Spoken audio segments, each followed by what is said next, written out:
Welcome to Wildly Queerious, Episode 5. I am Dr. Corinne Bota. And I am not a Dr. Brittany. Not a Dr. Brittany. So, a couple days late. Sorry for our 11 loyal listeners. So many. There's so many of you. But what can I say? We're doing this for us, not for you. So I'm surprised there's that many. I feel like we should have 0. Right? I mean, I don't know who these 11 people are. Okay. Well, today, one of the things that's kind of been on my mind a lot lately, maybe less so about, all the negative news out there for the queer population. Which is just more of the same. It really is more of the same. I think if you don't know by now that the queer population's under attack, then you have been in a cave. I hope it's a nice cave, wonderfully decorated. High-speed Wi-Fi? Well, and hopefully that cave is in the right state, too. So that's one of the things we want to talk about as well, for sure, is basically where you live and how it affects you and how it affects you live your life. And so I thought we would talk a little bit about, I think each of us are going to kind of tell you about where we've lived in the past and maybe how that's affected our own lives and ways that it's affected our lives. So do you want to go first or do you want me to start up? You can go. Okay. So I was raised in Southern California, in Orange County. I was raised next to Southern California. You were raised next to Southern California. We were technically kind of neighbors. Okay. Just from a state perspective, we were neighbors. Just a quick, 4-minute, hour drive.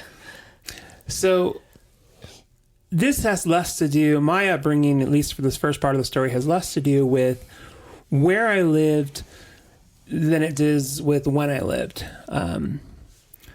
So as a child growing up, I grew up in the 80s and early 90s. And for a hot second, the 70s. For a very hot second, the 70s. Sorry, I'm just so amused with myself. I don't know why. So I think my story kind of starts in high school. And by high school, I already knew I was queer, but I didn't necessarily have a word for it. The community was small. I didn't have access to other queer people. And in my high school, no one was out. That wasn't a thing for people to be out in high school. And so I don't think growing up in Southern California, that era, so much where I lived was problematic. It's just, again, kind of when I lived. And it's been interesting now since then to learn that so many people I went to high school with are gay, are trans, are queer, are lesbian, are whatever. But we didn't know at the time. Legitibiquois. And which is LGBTQ. Yeah. For those who don't speak French.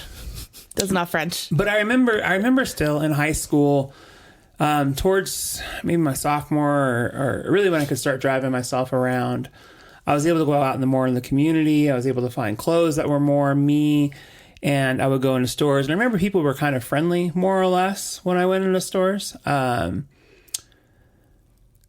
So perhaps the area was a little more affirming than I thought. But then when I turned 16, I moved to Utah.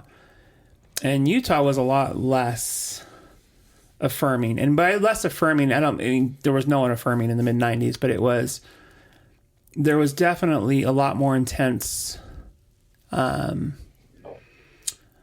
oppression. There was a more intense language. The people you were surrounded with would openly say things that were retroactively, we know, are just kind of harmful, homophobic, transphobic, queerphobic. So wait, would you say that California was maybe neutral, where people weren't necessarily overly supportive, but nobody was overtly negative either? Yeah, I would say so. Which is part of the time period, but also I think if you're comparing California to Utah, maybe California is neutral. Maybe. California was also meaner, though. And what I mean by that is, especially in high school, you heard words tossed around, derogatory terms towards the queer community all the time. They were used as insults. You still see them today, but those were used much more prevalently. When I got to Utah, it was less it was less that, and it was more just the indoctrined language of Utah. It was more just the, we're going to be kind to your face, but if you're anything other than different, you're going to be excluded. Like, you'll have no contact. More of a shaming, shunning kind of situation. So what I'm still hearing, though, is that because in the 80s and 90s, it was common to use, like, the F word. Yeah. To describe, like, it was just that was a thing that people did. Yeah. Yeah. Whereas in Utah, because maybe they're more religious, they're not going to use that word. Yeah, perhaps. And definitely where I was in Utah I was in a suburb south of Salt Lake, enough so that it was strongly LDS, strongly Mormon. And high school was strongly Mormon. And it was, people were generally nice to your face. But as soon as you strayed outside that line, it was, no, you're problematic. You don't belong. We're just going to shun you. And so I lived there for a couple of years, and then I got back to California. And again, it does have to do with time period where in the, now we're in the late 90s, people just weren't out yet, at least not in the circles I was running in or the communities I was living in. Now, for those of you listening who maybe lived in like super affirming places, maybe a lot more people were out. Maybe like people who grew up in the Bay Area or people who grew up in Los Angeles even, or more of the metro kind of places, maybe people were out. I don't know. I don't have that experience. But I know that until I was in my mid-20s, the concept of other people being like out just wasn't commonplace for me. And so really in my mid-20s, I was back in Utah. I was married.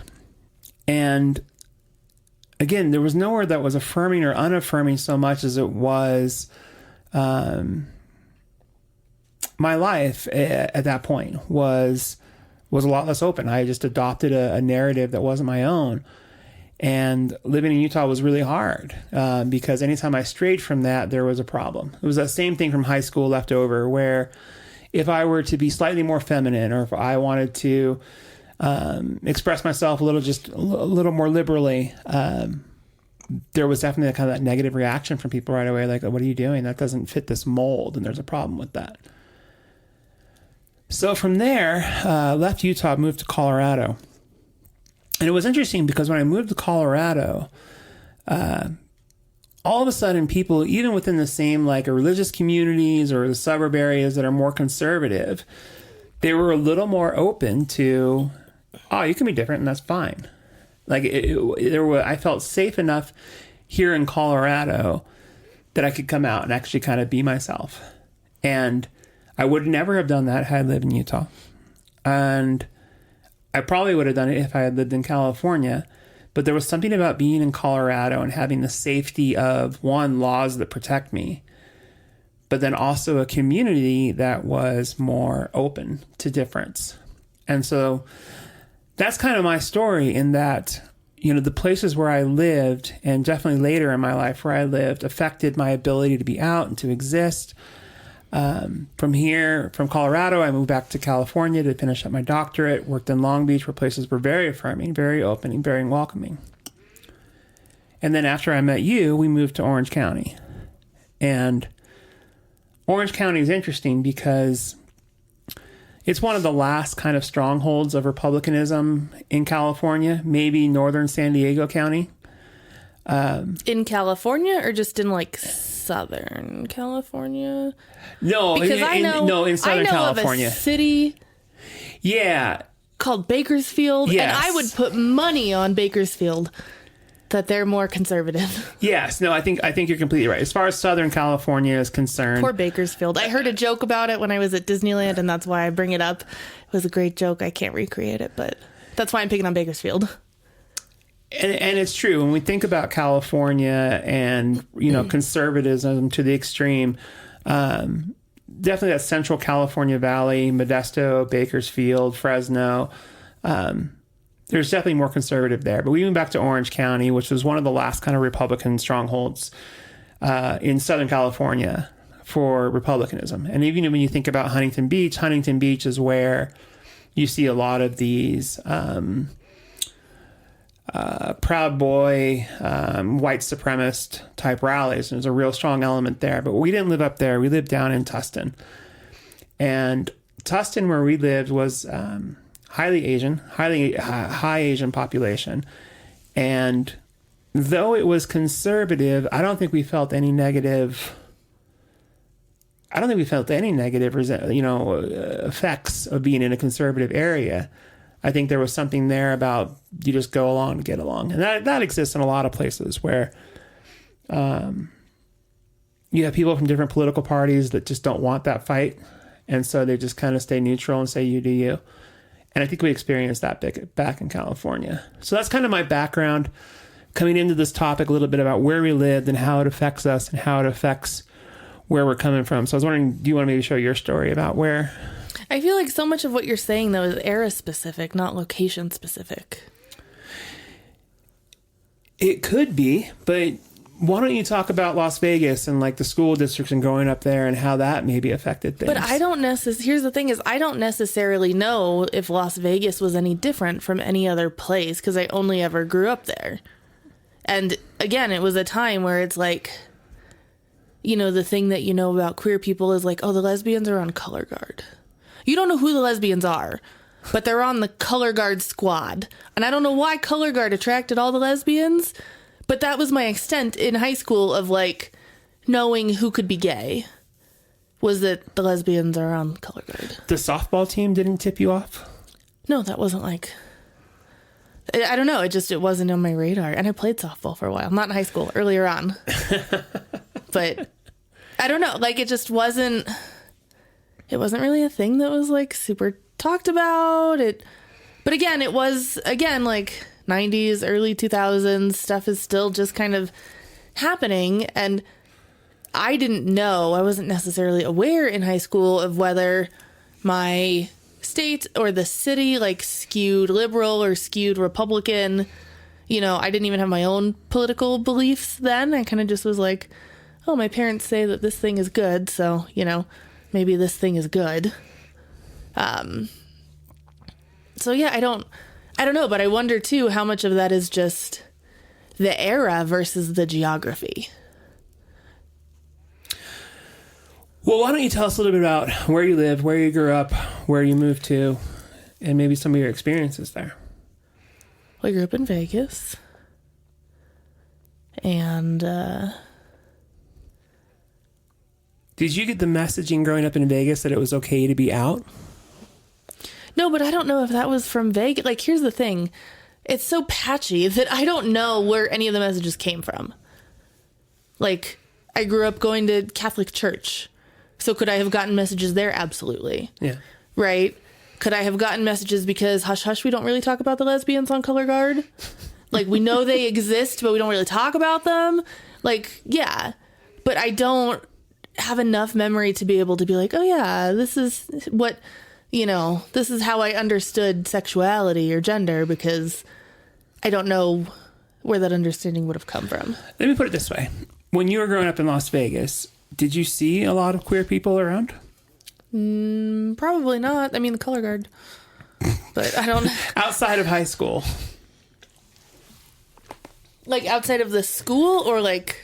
Yeah. Outside of those years. No, outside of the school, like just around town. Did you feel a strong queer influence there? No, probably not. Yeah. But like, where is there a strong queer influence in the late 90s, early 2000s? It's a handful of places. Because I graduated high school in 2008. So it's not like I was still pre-Supreme Court. Yeah. And I didn't even really come out, I think, officially, like really started to be comfortable being out until the Supreme Court. So until the Supreme Court, what? Until they made gay marriage legal in 2015. Okay. Was it 2015? Yeah. Yeah. So I don't know that I have a huge frame of reference, and maybe I'm a super late bloomer. So where were you living in 2015? Las Vegas. Okay. You knew you were gay before the Supreme Court ruling, the Obergefell ruling. Yeah. So you must have felt it wasn't safe then before that ruling to come out. Probably. But again, like, being out wasn't a thing that was as common as it is now. Yeah. So I didn't have anybody to see do it. I definitely had some religious like influences. Sure. You know, and so it's like in high school, I'm like, well, how can I believe this thing when like it's probably not? It's probably these other things that are making me think that I'm gay. And so it's like what everybody else was doing was kind of irrelevant. I think maybe if I would have had like more positive gay people around, I would have felt like, oh, maybe it's okay. But that just wasn't happening in the time. But I don't think. It was in some places. And I think that's kind of what I'm getting at. If there were other queer people around and out 2012, 2010, 2011 in Las Vegas, you probably would have felt. After high school, I paid no attention to anybody in college. Okay.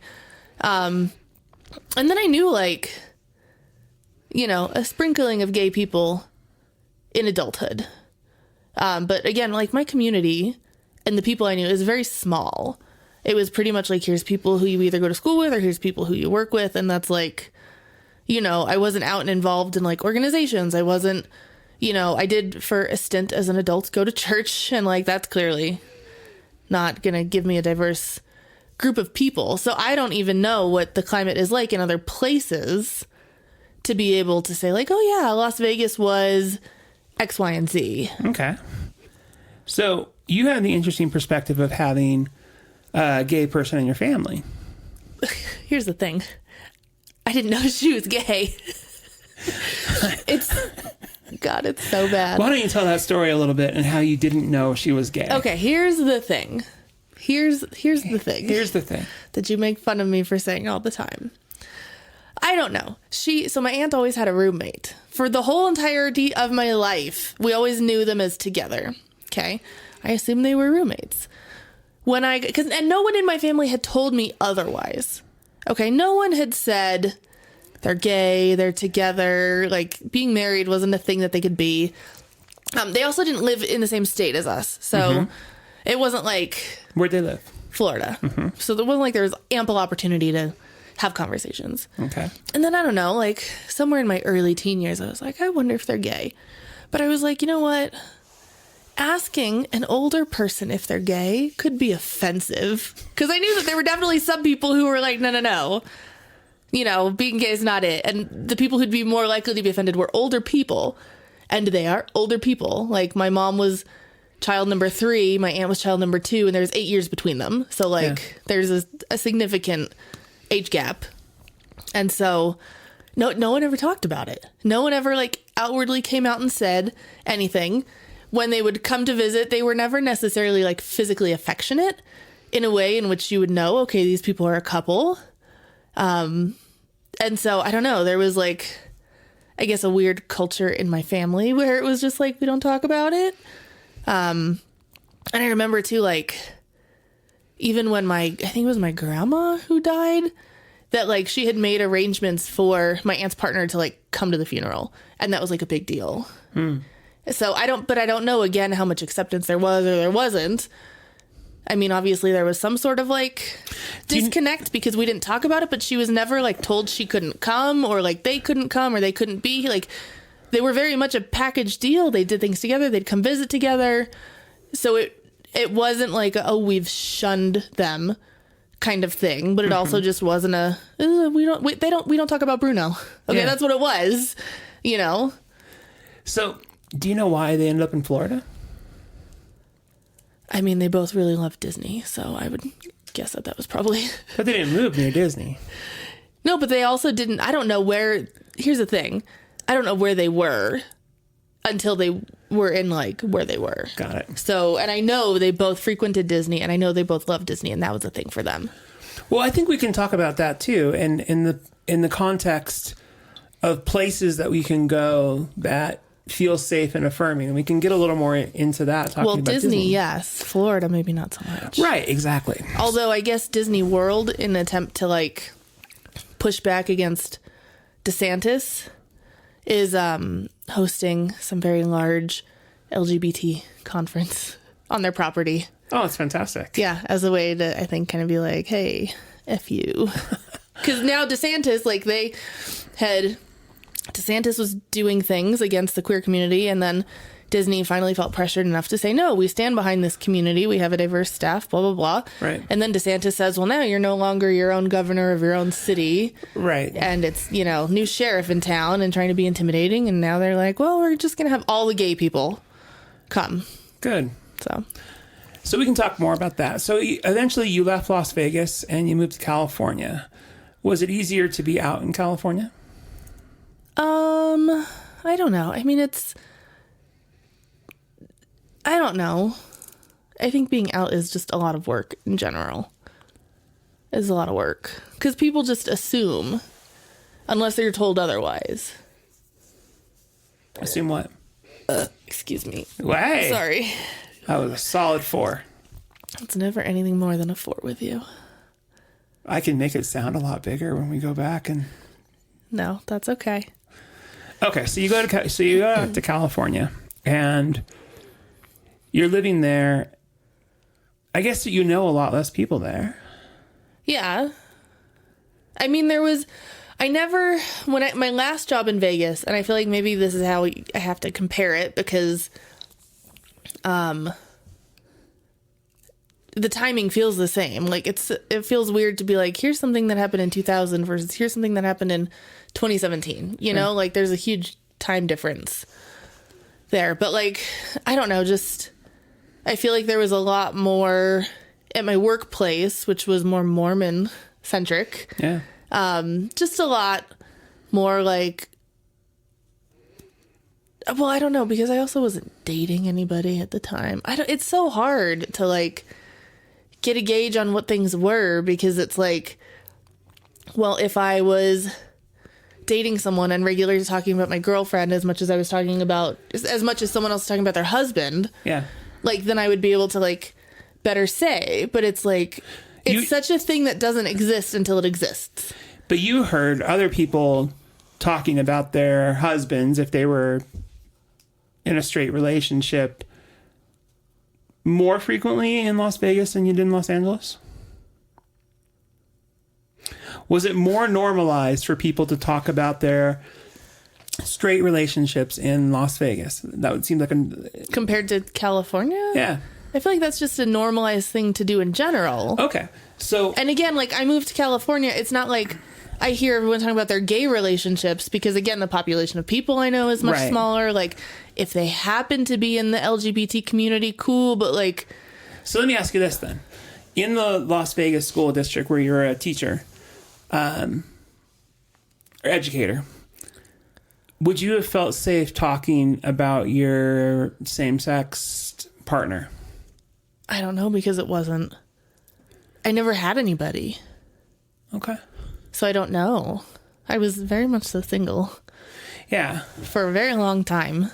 But the climate did you notice a climate of being more, maybe not being more affirming, but more protected in California than in Las Vegas?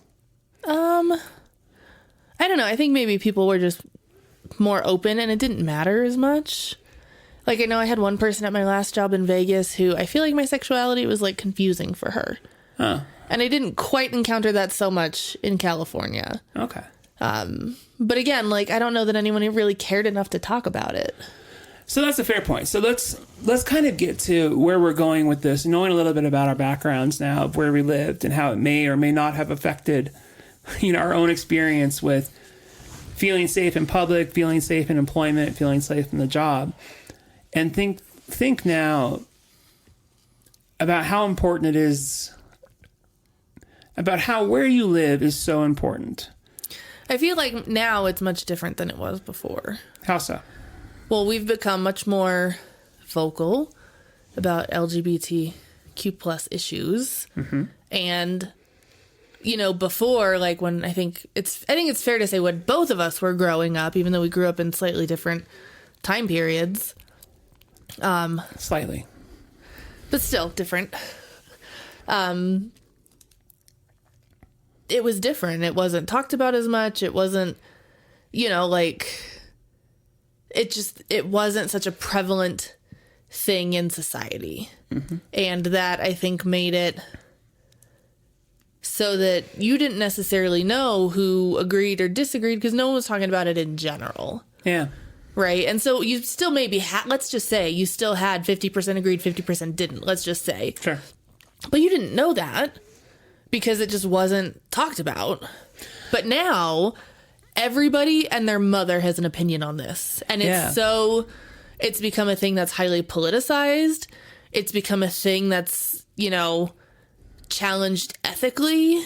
And it's like, it's gone from not being talked about to being talked about, and the 80s was when it really kind of started. And, here we hit 2015 and marriage equality is a thing and it's becoming more prevalent. And year after year, we're seeing more and more people who are supportive of LGBT, plus folks. Right.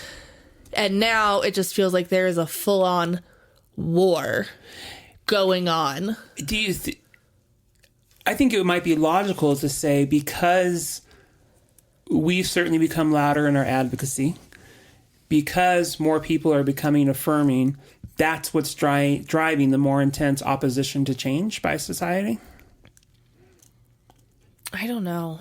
Part of me thinks that everyone needs a villain. Yeah. And, I think everyone takes turns being the villain. Like, I would have hated to have been Asian or, from any sort of Asian population during COVID. Like, they got shit on. Yeah. And I hope that, a lot of that rhetoric has passed. I know it still goes on. Still a lot just of like anti-Semitism still goes on. Like, it all happens. And we're seeing a rise in anti-Semitism now, too. I know, which I don't understand. Which is just, that one is bizarre to me. Like creating this enemy of people who just, I don't understand anti-Semitism. I wish I did. Yeah. I know it's real. I know it's bad. And obviously I am definitely on the side of stopping anti-Semitism. But I wish I understood the hate that these people have towards. Yeah. But I think with the exception of, people of color, specifically Black people, I think the LGBT community is the community to shit on. And I think, here's the thing. I think the difference between the two communities is that we have racism so ingrained in our society. And of course, they take the brunt of it, of course. And so it's just, I feel like it's not even a thing to be yelled about because it's just such a normal thing to be racist. Yeah. Right. It's just, and hopefully we're making small steps towards getting better at that. But I think because maybe there isn't as long or as deep a history of being homophobic as there is being racist. Yeah. Racism started from the beginning of this country. Right. And that's not to say that homophobia didn't, but there were certainly a lot more Black people around than there were gay people. Yeah. It's much easier to hide in the closet that way. Yeah. And so I think that, the experience of these two communities is different. And so I don't want to say oh, they don't have it worse, oh, LGBT people have the worst right now. No, other communities are still affected, but I think the LGBT plus community is what's getting the megaphone because it's just so easy to politicize and to create waves and to do all of this stuff with, because no one wants to come out and say, oh, I'm a racist, but everyone will come out and say, oh no, we can't have gay people because it's morally wrong. What's interesting about this is there is actually a parallel in the sense that my point is, if you're a member of the queer community, there are certain states you want to live in and there are certain states you don't want to live in. From my experience, working with diverse populations of all kind, people of color, there are definitely some states that are better for people of color to live in and other ones. Let's think historically, right? And think north-south historically. It was much better. I'm not by any means saying it was great, but it was much better to be a person of color in the Union than it was in the Confederacy. So even back then, we have the parallels, and it's curious because it's almost the same states that were better to be in 400 years, how long was it? 200 years ago. It's the same states that are better today for LGBT people to live than than not. And I think that's kind of the point we're getting at is I don't know what to do about this. Where you live affects you. Like almost like, does there need to be another underground railroad this time for the queer population to get people out of these states of oppression? Because, I mean, how else are access to medical care, access to education? I think these are all kind of being denied right now to the queer community.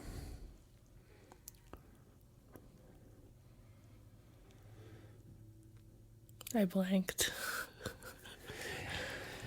Let's go back to Disney, because I think there's an interesting story here. There's an interesting parallel. Florida Disney or Disney in general? Disney in general, but maybe in Florida Disney too. We could talk about Disney Paris, who had their own Pride Night. Well, let's talk about that. Let me kind of set that one up real fast though. So, what's interesting to me is, especially when I was first kind of coming out and living, being me, I knew there were places that were more affirming than others. I knew I can go into a Sephora and I would feel totally safe in there because I was surrounded by people who were either femme affirming, or queer. That's the majority of the population that works there. In that space, I could feel safe. Could I go into Wrangler, the opposite side of the mall? Maybe what is not. Wrangler? Like cowboy clothes. Oh, okay. You know what I mean? That there's certain places that you can exist, be like, here I'm safe. Here I'm okay. And what's interesting is I'm not sure, at least not up until a few years ago, Disney ever explicitly came out and said, hey, you get to be you here. A few years ago, they did kind of take a stand and say, you know what, you do get to be you here, and we're going to watch out for you. And well, wasn't that like, I feel like maybe it was pre-COVID, like 2018, 2019, where Disney was like, you know what, if you got tattoos, it's cool. If you got piercings, it's cool. Yeah, they definitely changed. Like they just overall were like, we don't need to be as rigid. Yeah. And that has, allowed for... That was, and for the cast members we're talking about change. Guests obviously were welcome to look like however they looked before. But up until just recently, Disney staff couldn't have beards. They had to be a certain weight. They had to not have facial hair. They had to not have tattoos that were showing. They had to not have piercings in various places. There are still certain jobs where you have to be a certain height, weight, proportion. Agreed. If you're a character, you have to fit into the clothes. Right. That's a very small percentage of Disney employees that are actually wearing full-on costumes. But still, the general cast member, a lot of those things that were very restrictive before, they kind of said, you know what, that's kind of dumb. That's not where society is anymore. We're no longer living in the 1950s. Let's update that policy. But they also, like I said, more explicitly came out and said, not only are you safe to be you here at Disneyland, but we're going to make sure you're protected here at Disneyland. And the concept of violence at Disney, we're seeing it a little bit more, and I think maybe that's more of a state of the community we live in or the time we live in. It's a post-COVID chaos. It's what it is. But where people are yelling at cast members, and that's... Well, you had a brawl in Toontown last year, and you had But that's all been something happened during COVID, where now coming out of COVID, people I think are feeling much more entitled to things, entitled to their opinions, entitled to be treated a certain way. Oh, think about how flight attendants are being treated. It's now commonplace for them to be attacked. Yeah. What the? It wasn't and I'm sure, if you're in customer service, have the you get person, right? But it's just the amount of... Physical violence was not a thing. Right, and now that's there. Yeah. But still, Disney took the step to say, hey, you know what? Here is a safe place for you to exist.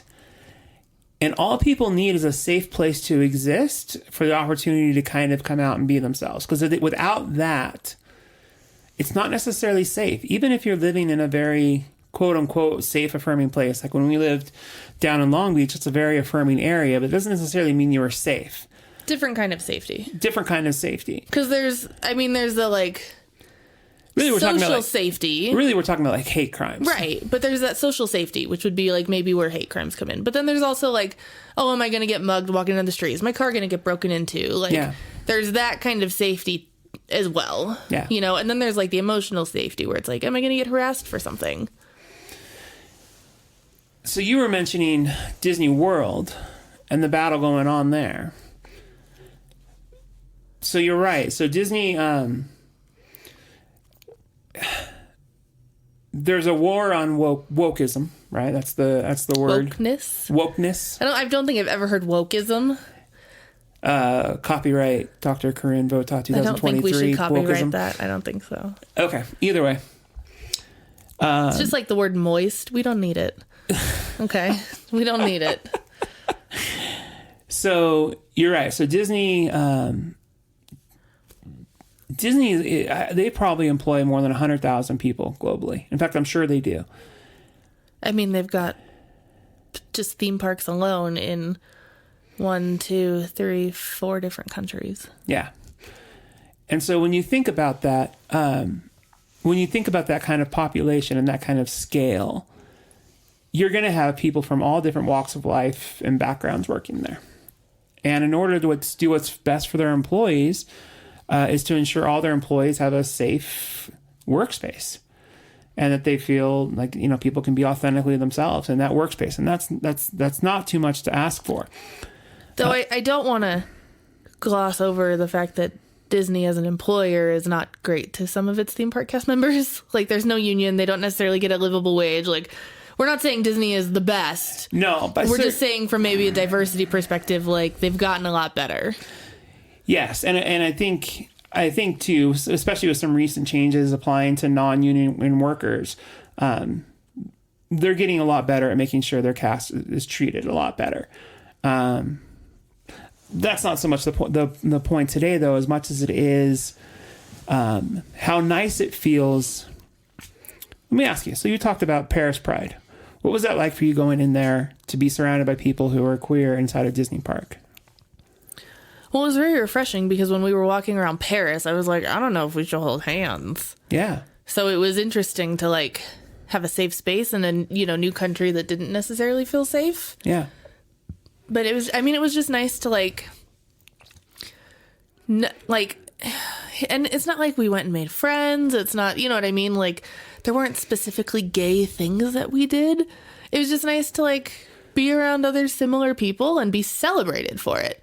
You know, like, I can imagine everybody who wants to go to Disneyland after the Super Bowl, right? Because their team is there and they're with other people who are like celebrating their team. Or like, I've seen so much online about people who are going to the Taylor Swift concert and they're like, oh, we're around other Swifties and it's so great to be part of this community and we're all here together. And like, where do gay and queer people get to go where they're celebrated like that? You know, like, there's no gay concert. There's no like, you know, queer sporting match, maybe softball, but like, you know, so it was just nice to be able to like be involved with a bunch of other community who all like, quote unquote, play for the same team. Yeah. So that was nice. That same experience, and I think you're right, because Paris itself isn't a necessarily affirming place. And I'm sure, like most major cities, there's probably parts that are and parts that aren't. But still, that difference of going from a place where I'm not sure I'm allowed to exist, or I'm not sure I'm allowed to exist without consequence, to some place that is, I'm allowed to exist. I'm celebrated even. That's because that's what it was. It was really, because here's the thing, Disneyland, I don't want to say hosts because they don't take on responsibility. Yeah. But they provide space for gay days in Anaheim. Yeah. And it's the city of Anaheim that sponsors gay days, that runs gay days. But gay days happens on Disney property. It happens in their convention rooms. It's, you know, people go out to the park. They're all dressed in red. Like, it's a thing. But Disney doesn't outright sponsor gay days. Yeah. But Disney sponsored in Paris Pride. And so it really was a, you know, we are celebrating you. Officially. Yes. We are taking a stand, and our stand is you are welcome here. Yeah. And why that's a revolutionary And we'll concept, take your gay money. That's fine. I don't understand why they're not capitalizing on that more, because as gay people, we like to give our money to gay shit. We do. And that's so interesting, too, because you're talking, that's one of the things I think smart capitalists have already figured out. And maybe that's why you see corporate America so in the camp of celebrating the gay community. One of the things, and it's certainly not all, there's a lot of unemployment, there's a lot of income disparity inside the queer community, but also inside the queer community, there's a lot of dual income, no child houses. And those are spenders. Those are people that spend significant money. I talked to one person once who was talking about, I'm not sure if they work for Target or they were a consultant for Target, but Target was one of the first companies to kind of adopt LGBT merchandise inside their stores. Though some of their options could be cuter. Agreed completely. But the person I was talking to is like, yeah, you have dual income, typically dual high income households with no children. These are people with a lot of discretionary spending. And so at first they saw the capitalist benefit of it. And that's why they kind of got into that. Then they saw the people benefit. And as soon as those companies took that leap into the community, that's when they said, okay, there's something bigger here, actually. And that's when they learned, and that's why I think they become such vocal advocates, is because they actually took the time to get to know the community. Disney took the time to get to know the community. And I'm sure we can go back to Walt, right? I'm sure he was homophobic. I'm sure that's just a generational thing. And maybe he wasn't, and I don't know, and I certainly don't want to offend if that wasn't true, but the era lends itself to thinking this. And so some of this really is time and era based, but other parts of this are definitely location based. And so I think the kind of what I just wanted to draw attention on in today's podcast is where you live matters. If you live in a place that's unaffirming or unwelcoming, or maybe they banned your access to affirming care. Maybe your state politicians have decided they know better than every medical organization.